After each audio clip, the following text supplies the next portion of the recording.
मित्रांनो, कधी कधी मनातलं दुःख इतकं जड होतं की ते कोणाला तरी सांगावंसं वाटतं. जणू शब्दांत मांडलं की ओझं हलकं होईल. पण प्रत्येक खांदा आधार देण्यासाठीच पुढे येतो असं नसतं, आणि प्रत्येक कान समजून घेण्यासाठीच ऐकतो असंही नसतं. आपल्या आयुष्यातील वेदना, अपयश, तुटलेपण किंवा असुरक्षितता ही फार वैयक्तिक गोष्ट असते. ती कुणासमोर उघड करायची, किती आणि कशी करायची याचा विचार न करता जर आपण सर्वांसमोर मन मोकळं केलं तर त्याचे परिणाम अपेक्षेप्रमाणे नसू शकतात. म्हणूनच आपलं दुःख प्रत्येकाला सांगू नये असं म्हटलं जातं, कारण समजून घेणारे, आधार देणारे लोक ह्या जगात खरंच कमी असतात. तुमच्या समस्येचा चुकीचा अर्थ लावल्या जाण्याची सुद्धा शक्यता असते. तुम्ही ज्या भावनेतून एखादी गोष्ट सांगत आहात ती भावना समोरच्याला समजेलच असं नसतं. अनेकदा लोक पूर्ण परिस्थिती समजून न घेताच निष्कर्ष काढतात आणि मग तुमच्या निर्णयांवर किंवा स्वभावावर टीका करू लागतात.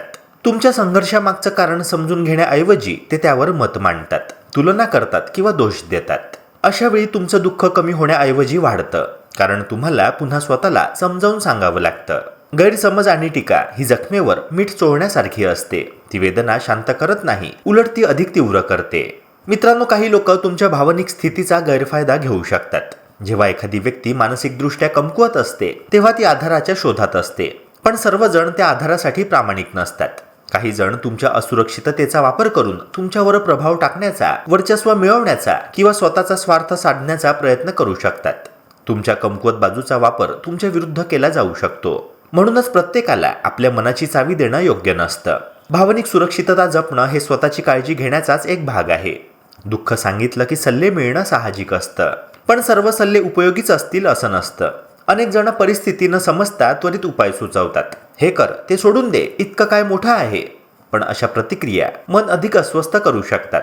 कधी कधी आपल्याला उपाय नको असतो, फक्त ऐकून घेणारा माणूस हवा असतो. पण अनावश्यक सल्ल्यांच्या गर्दीमध्ये गोंधळ आणखीनच वाढतो. त्यामुळे कोणासमोर मन मोकळं करायचं हे ठरवताना त्या व्यक्तीची संवेदनशीलता आणि समजूतदारपणा महत्त्वाचा ठरतो. आजच्या काळामध्ये गॉसिप ही एक मोठी समस्या आहे. काही लोक इतरांच्या दुःखाची चर्चा करून त्यातून मनोरंजन शोधतात. तुमच्या वेदनेची कथा त्यांच्या गप्पांचा विषय बनू शकते आणि तुमच्या खाजगी आयुष्याची गोष्ट लोकांमध्ये फिरू शकते. मित्रांनो, हे केवळ अपमानास्पदच नाही तर भावनिकदृष्ट्या धोकादायक देखील आहे. कारण एकदा का गोष्ट बाहेर गेली की मग गोष्टी आवाक्याबाहेरच्या होऊन बसतात.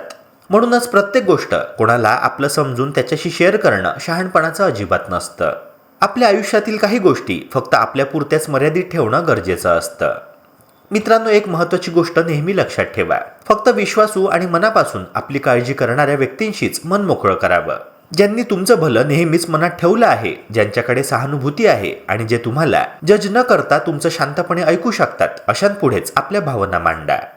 मित्रांनो, दुःख टाळता येत नाही, कारण ते आयुष्याच्या प्रवासातील एक नैसर्गिक आणि अपरिहार्य भाग आहे. म्हणूनच त्यापासून पळण्यापेक्षा त्याला स्वीकारणं अधिक शहाणपणाचं ठरतं. जेव्हा आपण वेदनेला विरोध न करता तिला समजून घेण्याचा प्रयत्न करतो तेव्हा ती आपल्याला आतून घडवू लागते. प्रत्येक कठीण प्रसंग आपल्याला संयम, सहनशीलता, आत्मपरीक्षण आणि वास्तवाची जाणीव शिकवतो. संकटाच्या काळातच आपली खरी ताकद आणि कमकुवत बाजू समोर येतात आणि त्यातूनच व्यक्तिमत्व अधिक परिपक्व होतं. स्वतःवर विश्वास ठेवणं म्हणजे परिस्थिती कितीही कठीण असली तरी मी यातून मार्ग काढू शकतो ही भावना जपणं आहे. त्यासोबत योग्य, विश्वासू आणि सकारात्मक लोकांचा आधार मिळाला तर दुःखाचा भार हलका होतो आणि उपाय अधिक स्पष्ट दिसू लागतात. शेवटी प्रत्येक परिस्थितीत आपली मानसिक शांतता, स्वाभिमान आणि आत्मसन्मान टिकवून ठेवणं हेच खऱ्या अर्थाने मोठं शहाणपण आहे. कारण बाह्य परिस्थिती बदलत राहतात, पण आतली स्थिरता आपल्यालाच जपावी लागते.